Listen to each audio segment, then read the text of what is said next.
Hey, how are Эй, you? good. Привет. Привет, как дела?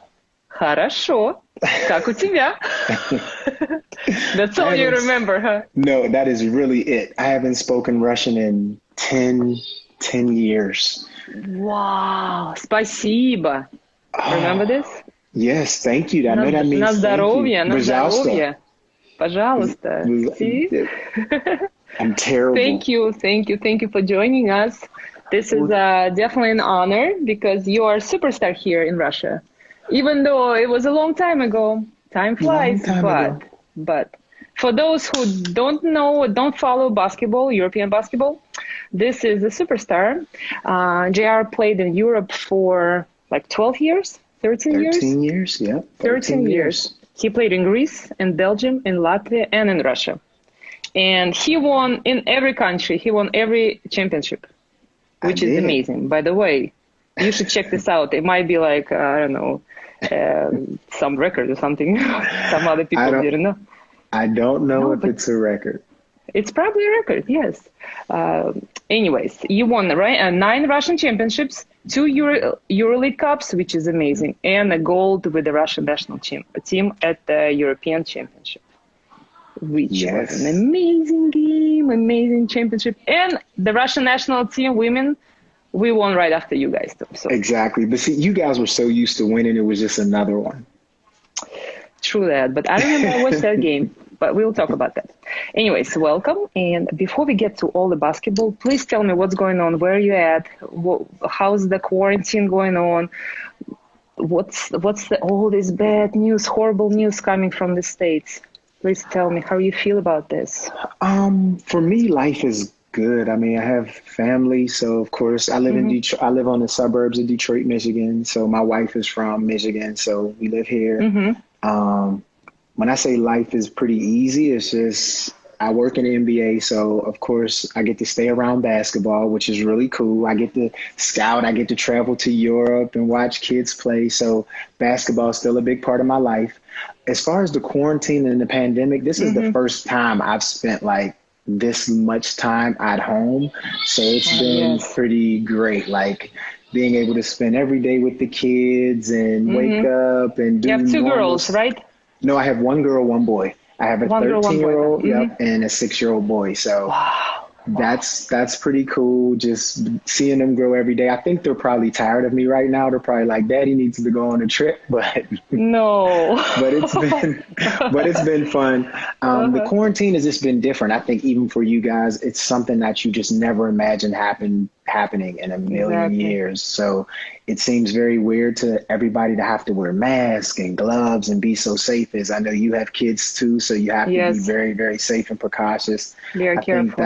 Yes. that's very different. But outside of that, um, the What news is going and on with all this police brutality? This is horrible. We like breaks my heart to see it. well, Like, that's been going on for hundreds of years. I think now it's being brought to light. I think with so much social media and things be and people with phones and everything, I think more things are coming to light.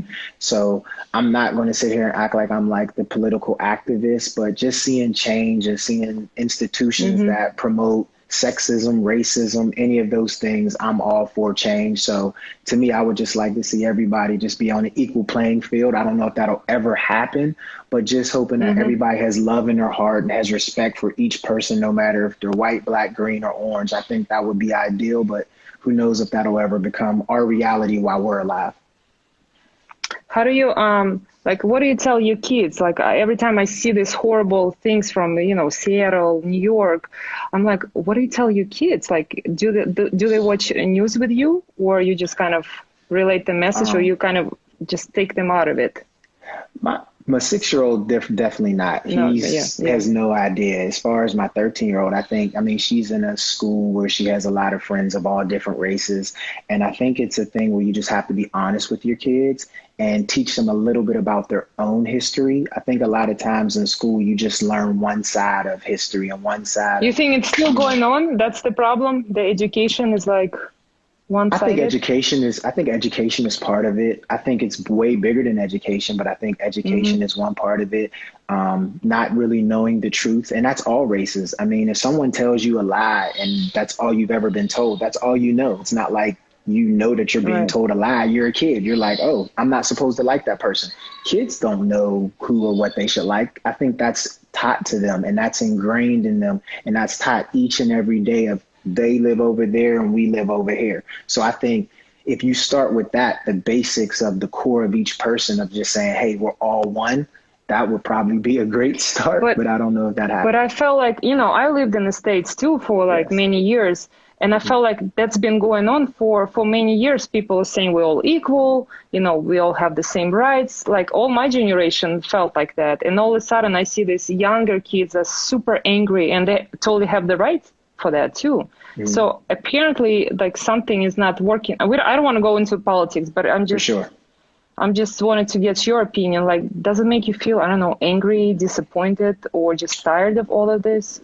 I wouldn't say angry or disappointed. I think we all want to leave the world better than when we came into it. So I think my goal is just to be a part of the solution and not a part of the problem. So however I can be a part of the solution is the number one thing for me. And if that's being more open with my friends of a different race, then that's what I would do. If it's saying, hey, these are things that happen, how do we correct them? I just think having open and honest conversations will be a start.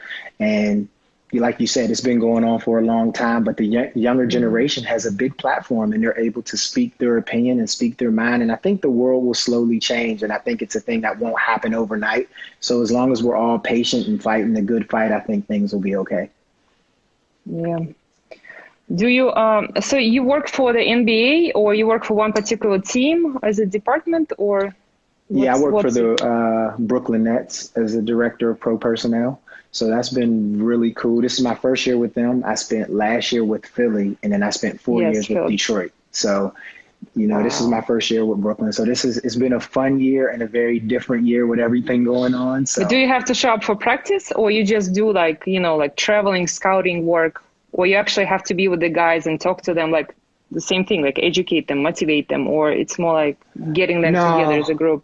No, I'm not really on the coaching side. Of course, I go to some practices. I don't have to be at every practices. Of course, I go to our games, not every game. But my job is kind of to study our team and then to go find and research players that can become a part of our team. So it's really more focused on what skill set a person has. So like you were a superstar, so it's a little different for you.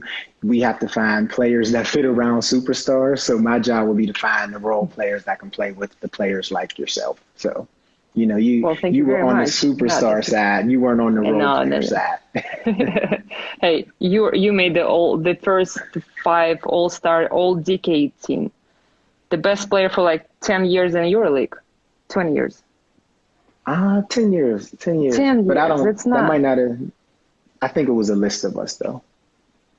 It was 5 people, and you were one among them.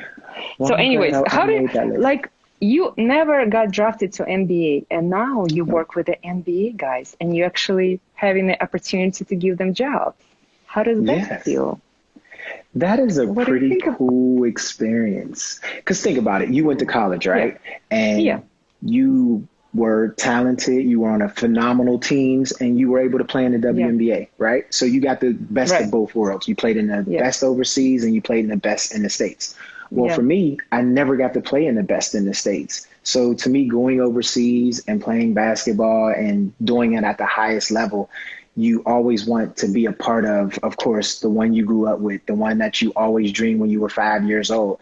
And now it may not have happened for me as a player, but it happened for me as an adult. So now I get to actually scout and cheer for other kids that were having the same dreams as I was when I was 6 years old, and now they're 18 in college and overseas trying to get back to the States. So I think it's just it's a fun job. I think it's interesting, and it's amazing how life works, huh? Yeah, yes, definitely. Amazing. It's amazing. But so you were never got invited, even when you had your best years in Europe. You were never had like a tryout for the NBA, or you kind of said like, no, it's okay, I'll play here. I've had really 2 opportunities, but to me, they weren't you know, like some people, their whole goal is just to play in the NBA, and if they make it, that's fine. But for me, it wasn't like a really opportunity. They were for the league minimum at the time, and they were 1-year deals. And I felt like I was really comfortable in Russia. I felt like Russia showed a certain appreciation to me, and I wouldn't leave Russia just to go say, oh, I played in the NBA. That like wasn't the most exciting thing for me. So for me, it was just like, be the best you can where you're at. And my thing was like, I want to be the best player, best foreign player ever to play in Russia. That was my goal. Everything else didn't matter. If the NBA came and it was a great deal, I would have took it. And I would have said, hey, I have to leave because I have a great deal. Russia basically was like, we love you here and we want you to stay here. Yes. And for me, I didn't want to leave that. It didn't make sense to leave. So I was really happy where I was at. And I'm super happy that I made that decision because Russia's like a second home. It's, you know, it's to my family, my kids, hopefully will be able to speak about Russia the same way I did. Please come back and visit all of us. How often do you go back to Europe? I probably come back 2 or 3 times a year. It just depends. When I was with Detroit, I came a lot more. But with Brooklyn, I'll probably come 2 or 3 times a year. And I get to go to different places. Brooklyn is a tough team. You have some job to do. Yes. So what's your contract like? If you guys don't make it in the playoff, they fire you? Like, I always wanted to know that. Because Mr. Prokhorov owned the team. Now, I don't know, he sold it, half of it. Yes, whatever. He sold it. But your friend works there, Langdon, right? No, he's now in New Orleans. I came and he left. Yes. He's in New he gave you the job? He didn't, but we can say he did. He helped you out a little bit. There we go. He helped me out. He helped you out. Because, like, how does that process work? Like, they just invite you, or you send your resume, or it's just, you know, relationship you build during the years, and they just like, oh no, he knows European basketball, let's bring him in. I think every situation is different. At least for me, my first job literally was because I knew Anthony Parker, who's also a legend overseas at Maccabi. I was down there hanging with him, and his boss ended up getting a job at Detroit. And I was just down there hanging with Anthony, trying to learn how to scout. And he was like, hey, if you want to start, if you'll start with a low salary, my guy will take you. So to me, it was a relationship. I knew Anthony. Anthony's boss was, so for me, getting started was just a good relationship. And, you know, like anything else, because you are still in basketball as well, it's just a lot of hard work. I'm not really inside. You never felt like you wanted to take some time off? You went right back into scouting? Like, it's a lot of games watching. No, I actually took 2 or 3 years off. I came home and I did some volunteering. I volunteered at a local high school to like assistant coach and kind of mess with the young players. So I spent some time doing that. I volunteered with AAU basketball for a summer. So I just like to be around the game. My daughter has nothing to do with basketball, so it's super cool. Like, that's just kind of time we hang out. So she's really into dance. So she's like ballet, tap, jazz. So I get to spend time with her, and then we get to go watch basketball and hang out just father-daughter. So I kind of enjoy that, and it's no pressure on her. So it's been fun. That's cool. All right, let's go back to Europe. Okay. Let's do that. So tell me why you played the first years in overseas, you played only for 1 or 2 seasons, and then all of a sudden you end up in Moscow and stay there for a very long time. Is that the money, right coaching, right management, or just you finally found your spot? Like, how did that work as a professional player? Was it tough in your first team?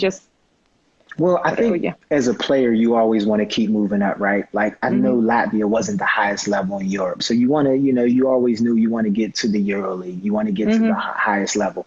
So to me, Russia was perfect as far as like everything, is because I always say, like, the person I'm most indebted to is Sergei Kushenko. Like, I love him for respect. Yes, I love him for the rest of my life. Like, he really believed in me when no one else did. Like, I wasn't a known player. I don't come from a big school. I was playing at Ike. I wasn't at Panathinaikos or Olympiacos, and he took a chance on me. And he was like the good greatest. Scouting. Very good scouting. Yep. So I will always feel indebted to him. And from the day one, you know how a lot of people, you've been around teams, they come in and say you're family, but you're really not family. It just sounds like a cool thing. Just a cool thing to say. Kushinka said that, and he really did that. Like from day one, he was like, you're going to be here. You're going to be here for a long time. I'll give you everything if you give me everything. And that was literally our first conversation. He's like, if you practice, if you give everything you have on the basketball court, you'll never leave here. Was his first words to me. And I was like, wow. And you believed him, right? And I believed him because why did he have to lie? Like, and he proved it to me. He was like, I'm going to give you a 3-year contract to start. And it wasn't like crazy money how it is now, but he was like, I'm letting you know I'm invested in you if you're going to be invested in being here. If you and you from the beginning you became the starting point guard right away, or you have to like earn your minutes? Because I know you had some situation with coaches, like some coaches didn't like you and then they got fired. So tell me no, that's not really true. The first coach that we had was the first coach we had was Duda Ivkovic, and Duda did bring me in. And what's funny is that me and Papa Lucas came the same exact year, so we both had to just like we fought for who was going to start. He was coming from Olympiacos. I was coming from Ike. We were both coming from teams in Greece. I loved him too. I loved both of you, but great player. Great player. Smart. Yeah, smart. And I always say that was such a blessing for me, is like I got to play against one of the best point guards in Europe every day in practice. And in order for me to start, I had to beat him out for the job. So imagine how hard practice was for us every day that we had to face each other. So you really went at each other. Yeah, because we didn't know each other, and we didn't like, it's our first year in Russia. I don't know him. He doesn't know me. And he says the best player will start. Mm-hmm. And that, to me, I've never been in a situation like that. Usually you go to a team, they're like, that's the starter and that's the backup. It wasn't like that. It was a new team. And Sergei Kushinka was his very first year because he was coming from Euro Great in Perm. And it was his first year in CSKA. And he said, listen, this is how it's going to be. The best player starts, no favorites. And that's how it happened. So I feel like it was the best environment. So you started, but did you play more minutes than him? I played more minutes than Pops, but I can honestly say Pops kept getting better. Who Pops was in 2002 was not who he was in 2007 or 2008. So I just feel like we both pushed each other, and I think we both owe our careers to each other. I think we had some great battles, and it helped our team become better. So can you take me back to that EuroLeague final, which you lost in Moscow? But you played great. You personally had an amazing game, but the rest of the players, unfortunately, didn't have a good game, and you guys lost at home. And I felt like after that, people start trusted you and like really like, no, JR is for real, you know? Do you feel like that too? I guess I don't know, because to be honest with you, I felt like after my first year, I felt like the fans and stuff were really supportive. Like I really never felt like they didn't want me there. I never felt like if I had a bad game, it was like, oh, JR shouldn't be playing. I never felt like that. I will agree with you that game, I think they knew that like it meant a lot to me to be here, and I wanted to win, and I wanted to bring a trophy back to Moscow because they had given me everything. They had cheered us on through good and bad, and that team was special, and they supported that team from when we weren't supposed to be really good to when we got good. And it was so disappointing, and I think it hurt me more than anything. I wish I would have played bad. If we would have won, I would have been super happy because the fans deserve to celebrate in Russia, in Moscow, and we came up short. And that was a team where I think I learned a lot personally. You've been on great teams that win a lot of games in a row, right? So you won 50. Yeah, you win 50 games in a row, and I don't think we were as hungry. I think we just knew we'll come in, we'll find a way to win. We're at home, and it taught me a big dangerous lesson. spot. That's a dangerous spot. You should have lost one game before Final Four. That's how one of my coaches did. I'm like, what are you doing? Why we losing on purpose? You should have done that, but. So you always felt like you were getting better, stronger, more confident in Russia, and people supporting you. But you personally, like players, when I talked to some of the players, they said you were very quiet, very professional, but super quiet, like a quiet leader. Like it's always been like this, or just because you're in a foreign country? No, I've always been quiet. Most people, this is the most I usually talk, like on for interviews or just like it's like I'm quiet. It's just because I've always been, I'm normal. Like I'm not tall. I can blend in anywhere. So for me, I've always been just like, people respect you if when you speak, you have something to say. Some people just talk just to talk. Mm-hmm. I'm just not like that. I'm just the type, like, if I speak up, it's because I really feel it. And if I don't say anything, it's just because I'm quiet. Like, I just want to be a regular person, do the normal things. But if I do say something, it's because I'm passionate about it. If I don't, then it's no big deal. So I've always been quiet. I believe in leading by example. Mm-hmm. I always felt like if I work hard, then you'll follow. But if you don't work hard, or you say let's work hard, but then you If don't. somebody doesn't work hard, will you tell them like Michael Jordan, like, I don't know, Kobe? I wasn't that type of leader, honestly, but I was the type of leader that if you weren't pulling it, I was going to pull you to the side in private. Like, I was big on. But you would tell them in private. But I would, yeah, because I don't like being embarrassed in person. Like, you know how coaches, sometimes you make a mistake and they're in front of the fans and now everybody knows you made a mistake. I wasn't that type of leader. I was the type of leader, like, I might be in the locker room and I'll pull you to the side. Like, we got to talk. Like, what's going on? Something's not working. Like, what do we got to do to make this right? So I was that type of leader. I wasn't a very, like, vocal in public leader. But that's why I'm asking you, because you're a point guard. You're supposed to be like, the machine, like the brain that tells them everything, what to do, be on the court. But you always got the job done, and you did it at the most needed times. So you think it's not something you learn to do, it's just your personal, like, the inside skill, like you just had, your personality, and you just...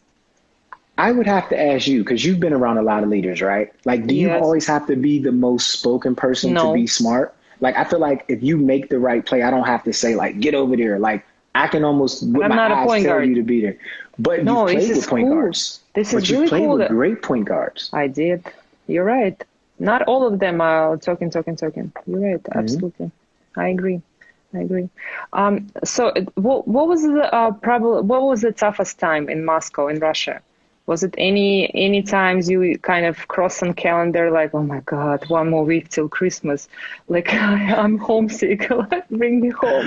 Because I cross some days. I'm in Russia, sometimes I cross my days, like, for vacation time, I never really had bad times, like, as far as, like, this is a certain date that I'm crossing out to get home or whatever. It was never like that. I can honestly say we had so many great, like, supporting around us, from the staff to Kushinka to, at the time, Miss Vera was there. Now it's Natasha and Mr. Natasha. Natasha gave me your phone number. Yes. She's Natasha, the one that made it happen. Yes. Yes. Natasha's like my second mom, man. So tell me, what was the nice things they did for you? Just an example. Like, it could be like, you catch a cold, like you're sick.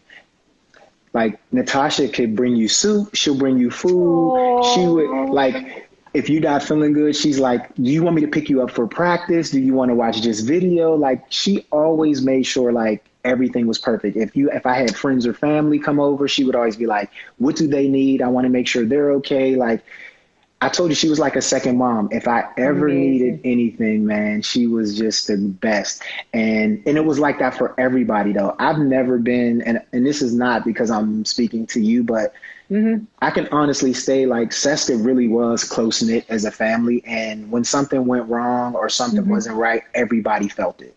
So if you were in a bad place mentally, like Roman, who at the time was the trainer, or Deda, he would come and make sure, like, what's wrong, put your arm around you. So I really do believe that was one environment that I really didn't want to leave, because it really did feel like they were like a big part of the family. What about Kushinka? Did he do anything fun with you guys? Took you on a private jet? I don't know. Kushinka is the best. Like, I'm not going to lie to you. He's very creative. My first, like, I don't know if I should say this, but I'm just going to say it anyway. Like, somebody's watching. Like, we got like 10 people watching. The first real watch, like, I ever got that was expensive came from Mr. Kushinka. I went out to his house. He has, I don't know if I should say, he has his watches on this little timer thing that rolls in a circle. So they like in a moving motion. I was in shock. I was like, this is amazing. And I'm just sitting there looking at his watches, and he just pulls out one. He's like, this is my gift to you. Oh, wow. Oh, I was like when I say he's his own from the ship. Yes. Like that's when I say Sergey is like number one in my heart always. Like seriously. That's pretty cool. That's pretty cool. I had funny stories with watches. So When I one. played for UMMC in Yekaterinburg, and amazing team. Keep it as a family. The same story, pretty much like at CSKA Moscow. Played there for 6 years, but my birthday was during the summer. Okay.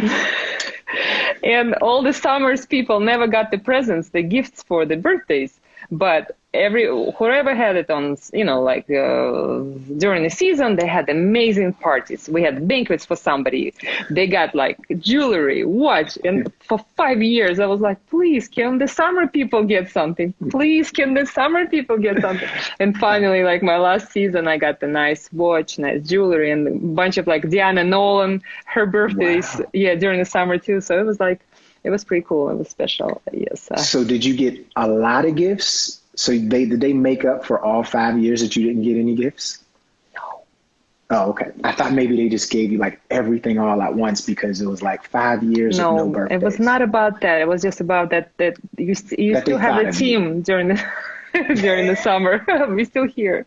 No, but I know how you feel. I've been on teams where you just don't have it and you kind of hate it. You hate every day. You get closer to the players. But the management plays a big role. What do you feel about Michael Jordan and all this story about their GM is not, like trying to fire Phil Jackson right after, the last season? Have you watched that? What's your take on that? You in the NBA, tell me the real stuff. What you've seen is the truth. Like, I'm sure that's what the truth was. I mean, I don't know. I wasn't there with Michael Jordan.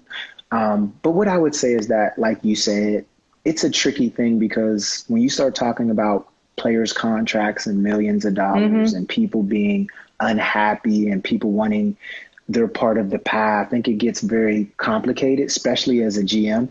Now, they may have went about it the wrong way, but think about it. If Michael Jordan is making $30 million and you're Scottie Pippen and you're making $2 million, at what point are you a little bit upset? Like, hey, I want to make $20 million.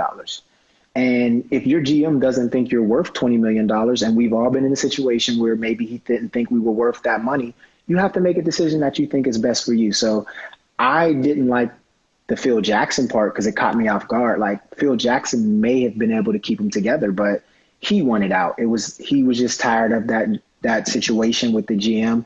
And I don't know if he told Michael, like, hey, the GM called me and asked me to come back. Because maybe if he had told Michael Jordan said, maybe I'll play for another coach because Phil doesn't want to be here.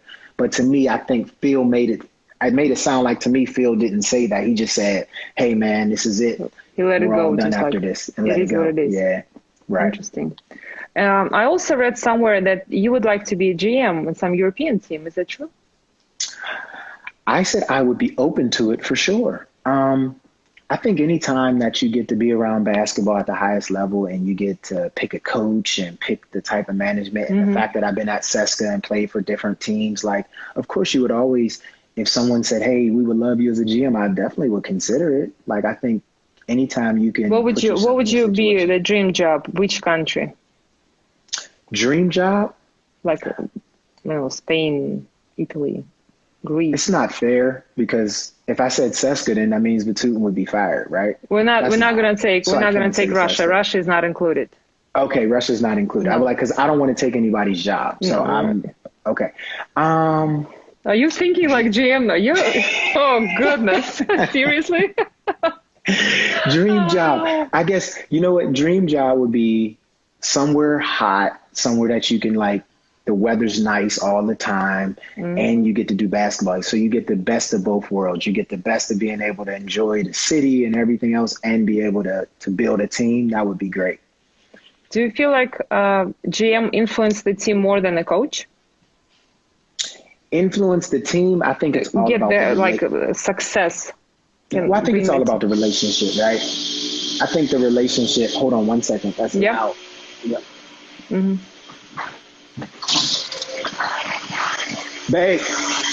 Мы говорим с Холденом, j.r.holden. Он мне рассказывает, я извиняюсь, что на английском, он мне рассказывает про будущее, где бы он хотел работать. Он хочет работать GM, если ему когда-нибудь предложат, где-то в Европе. Вот. I was just translating to everybody what we're talking about. So I understand, but why not coaching? Why managing? I think for me, I just think I probably wouldn't be a great coach. I think I could do it, but I would probably rather be an assistant coach. I think the relationship between the GM and the coach is very important. I think GMs that just build a team without the coach's input can be a struggle because you can pick players that the coach doesn't like or doesn't want. So I think the relationship between the general manager or the sports director and the coach is very important because you want to build it in a way that you both believe in the team. Right. You don't want to have a team that the GM believes in and the coach doesn't. You should involve the sponsors in this circle too.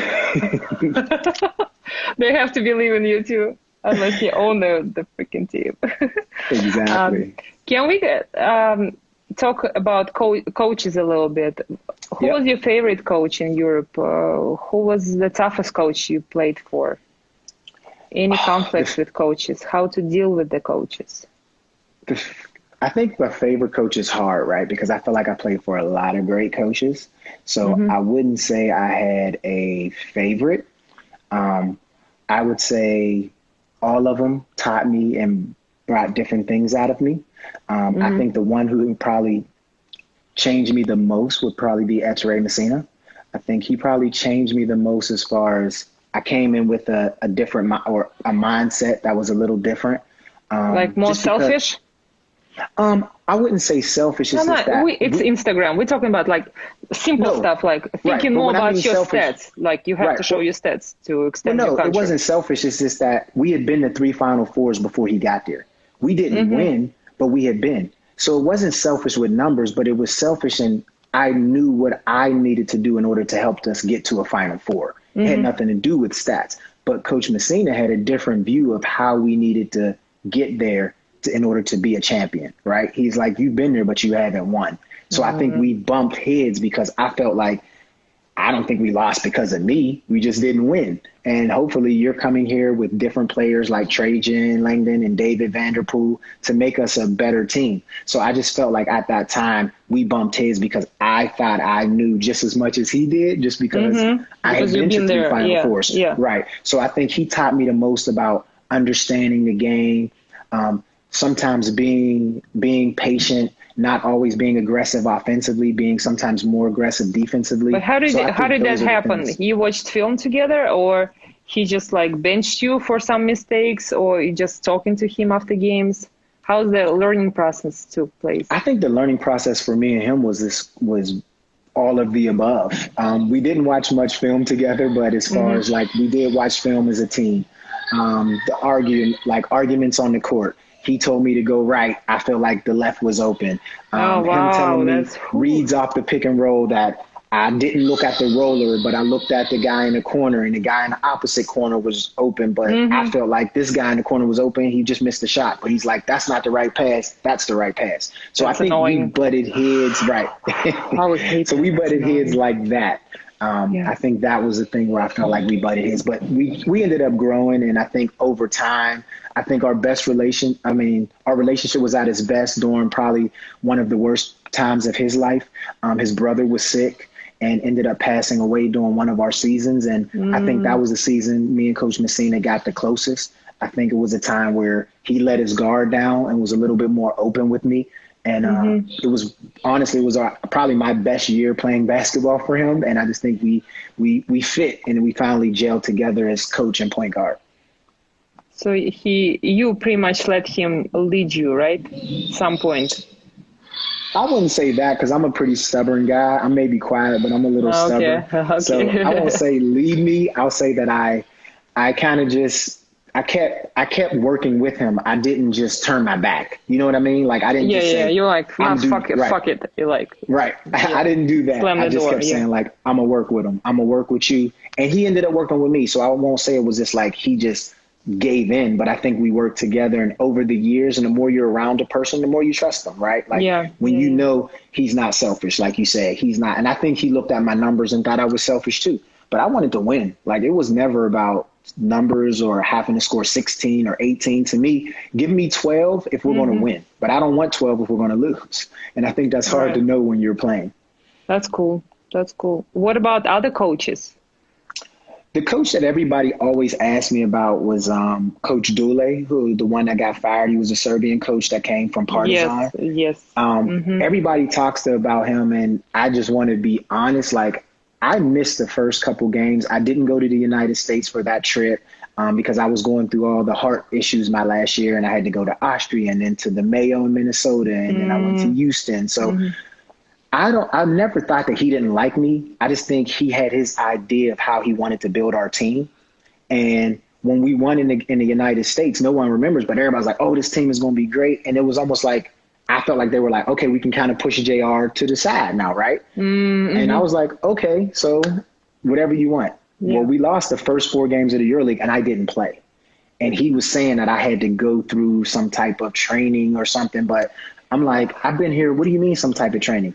And we got into an office, and there were 5 or 6 players around, and not the coach, but Mr. Vatutin, he asked, Vatutin asked, like, do we need to keep him? And everybody said he should be fired. I was the only one that didn't say a word. Wow. But people thought that I was the one, because he wasn't playing me, that was like, we need to fire him. I didn't say anything because I really never got a real chance to play for him. So I didn't feel like me voicing my opinion would be fair to him because I really didn't play for him. But they had. So when they said that, but when it came out, it was like JR was unhappy and he got Dule fired. I didn't get the man fired. Wow. I didn't even know that. Yeah, I didn't really know that. Like, I wasn't trying that, but everybody else felt like he wasn't the right person for the job. And so entire team voted him out.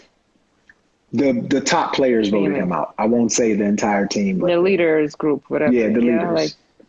Wow, I wonder how they told him this. Like, the main players don't want you. I don't know, but he's honestly, he seemed like a good person. It wasn't like he was a bad person. He didn't speak English. He didn't speak Russian. We had 2 translators.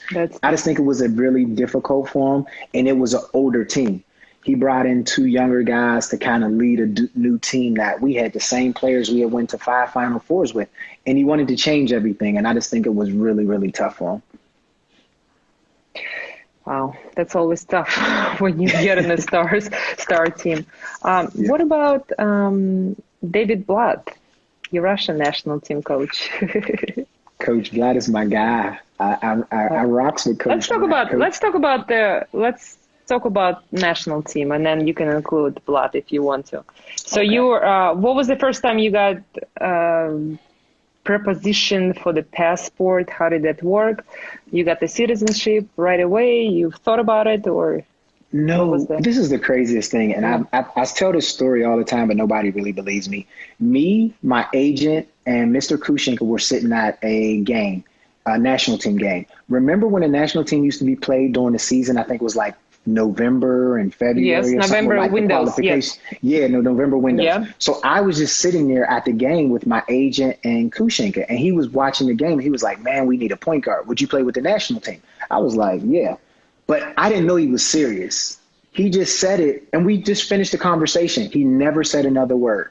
1 year later. He had this in his mind, mastermind. No lie. 1 year later, he calls me like 8 o'clock in the morning, like, hey, there's going to be a car downstairs to pick you up to go get your passport. We didn't discuss it. This wasn't a long conversation. We had one conversation watching the game, and then a year later, he came to me. That's it. Wow. And you kind of like, let's do it. Let's do it. And when he said it, he said there wasn't any pressure to play for the national team. He said, because at that time. So it wasn't a part of the deal. He said it wasn't pressure. He was like, let's talk about it after the season. Because at that time, you had to have 3 Russians on the basketball court at all the time in the Russian league.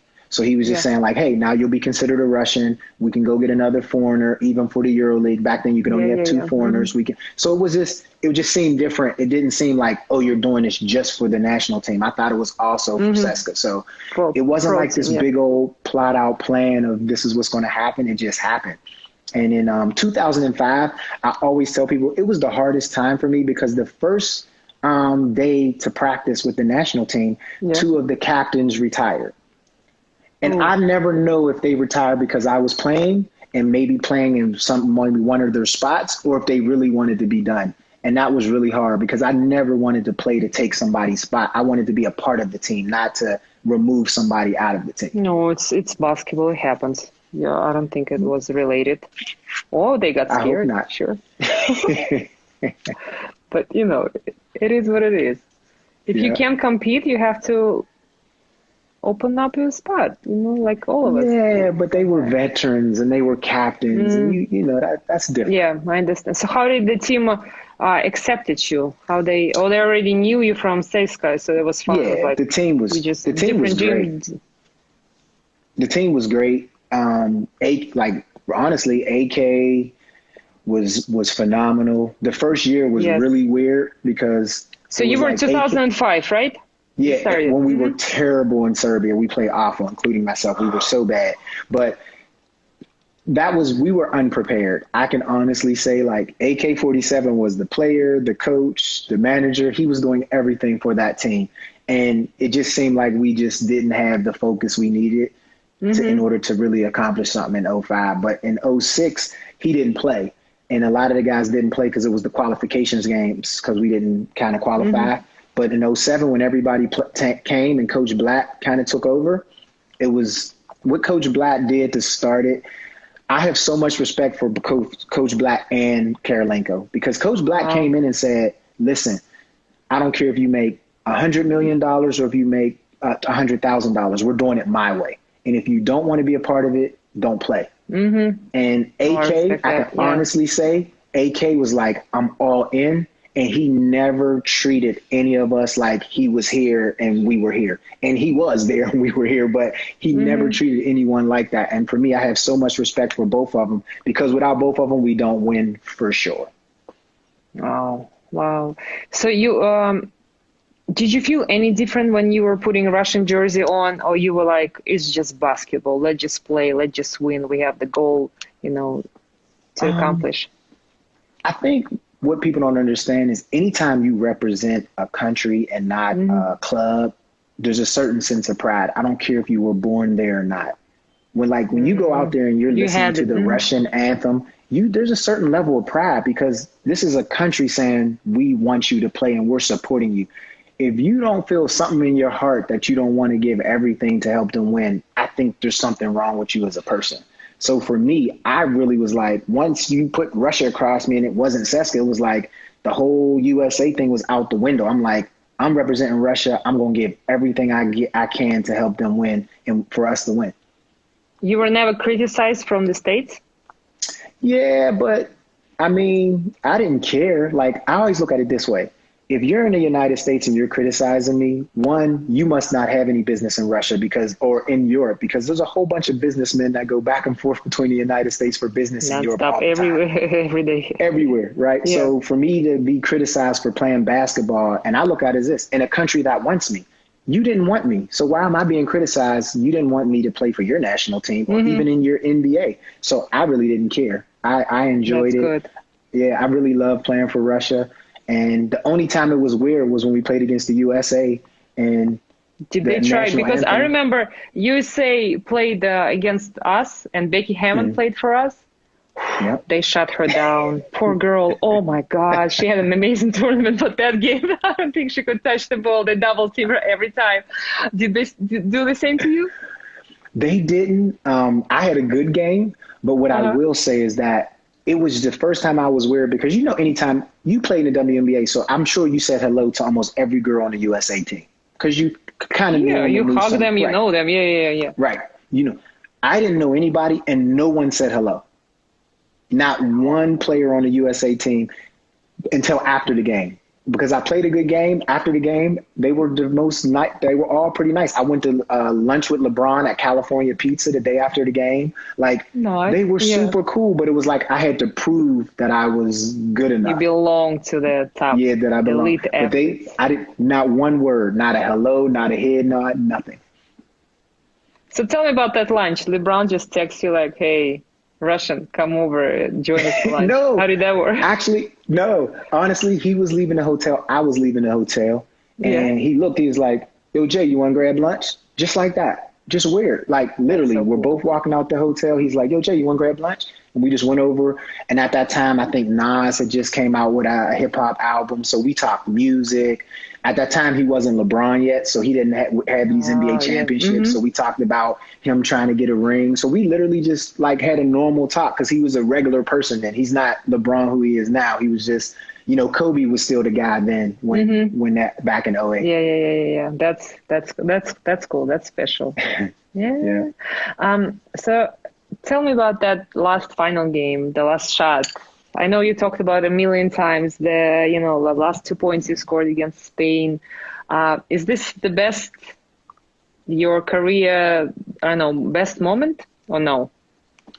That would be for me. That would be. No. I think it's the best moment because you did something for a country that never had a gold medal. So it's the best moment when it comes to that. But I told you, my first year in Russia was the best moment meeting Kushin because we don't get to there without that. There's so many other moments, but on the basketball court, I would say that. I would say I've never been a part of a team where you know something magical is going to happen throughout like the whole tournament. Like it was just weird. We didn't win. We won 0 games in the preseason of that tournament. 0. Are you serious? We didn't win 1 preseason game. And 0. the blood was okay with it? I don't know. I think we were just all trying to figure each other out. I think it was a time where like Coach Blatt was putting our system together. We lost by 40 points in France, like 40. It was embarrassing. Like but when I say the team was magical, no one was upset. Victor Kriapa, Zahar Prashootin, like Andre Karolinko, all those guys, none of them were rattled. Nobody was like, "Oh, we're going to be terrible." It was just like, "We're going to be fine. We're going to be fine." And when the tournament started, we just knew. Like you could just tell. Everybody it's like something switched. And even when the tournament, I think we lost 1 game to Spain in the preliminary rounds. When we left the game, I remember Kriapa saying like, "They're not that good." Like he literally said that after the game and they beat us by 20. He was like, "They're not that good." So when I say it was something magical about that team and just that Nikita Morganov, he was incredible during that time. Like Nikita, I just think like, big guy. Yeah, big guy. There's just so many guys that were unbelievable. I think people until you're a part of something that magical, you'll never understand, but it was just a magical team. That's cool. And it was lots of pressure on Spain to play at home too. That's how it works. I did it in Russia, so I definitely understand. That's part of the experience, but we'll never forget that shot. Hey, thank you. We'll never forget that. Everyone who plays with you tells me that you are like super professional. Even if you're late for a training camp or something, you always come prepared. You know every play. Your body is in great strength. Like tell me about and I see people writing, asking questions like about your workouts and. Jesus Christ. I'm not reading them. I'm don't read them. Don't know. Just talk. Just talk.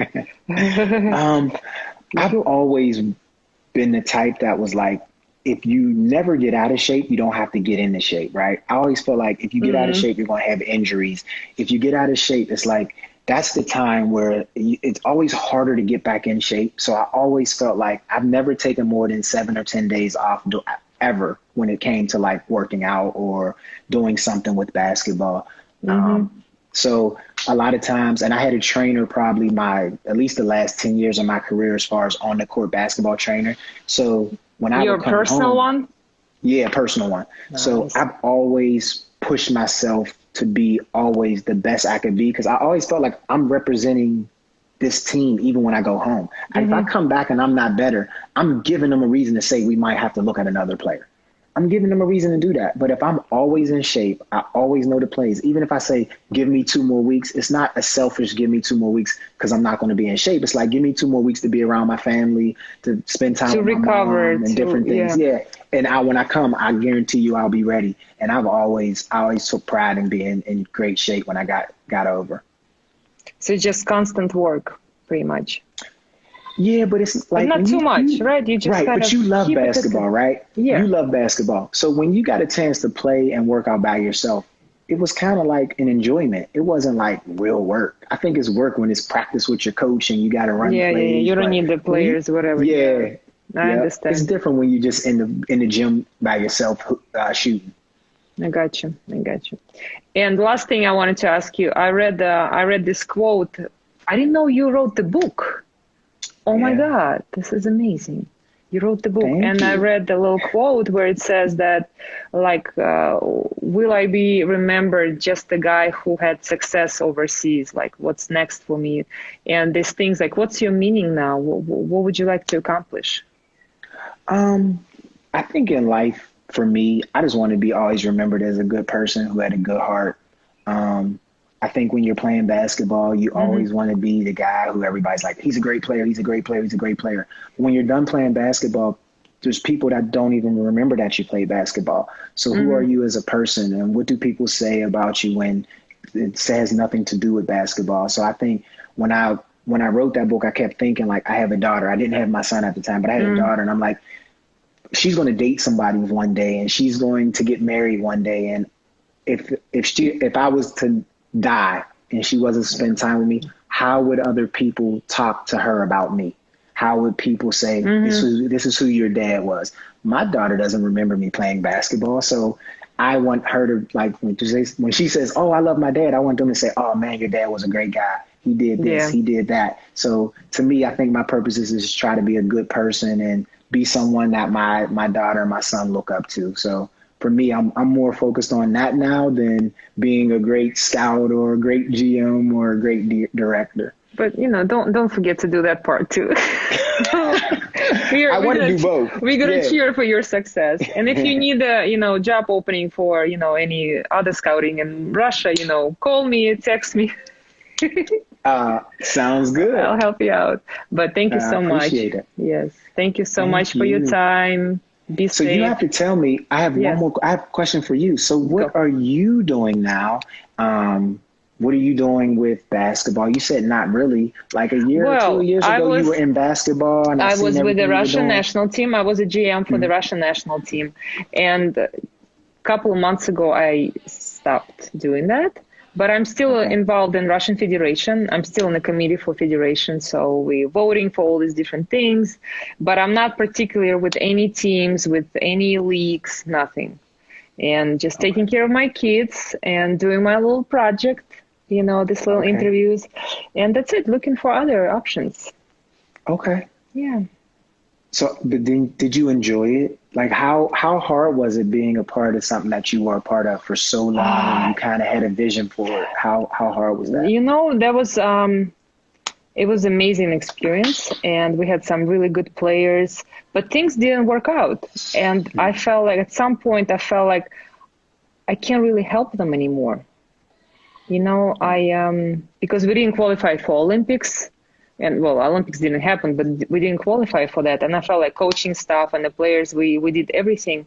And the way the system in Russia works, that these top players from the national team, they don't really play much minutes in their pro teams. They sit on the bench. And I feel like until this ends, we're not going to have success as a national team, because you cannot play for only 2 months a year where you come to the national team. You have to play year round. You have to be a leader on your team. You have to be just responsible for your team's success. But if you are on a good team, you win championships, but you play 10 minutes against bad teams, you're not improving.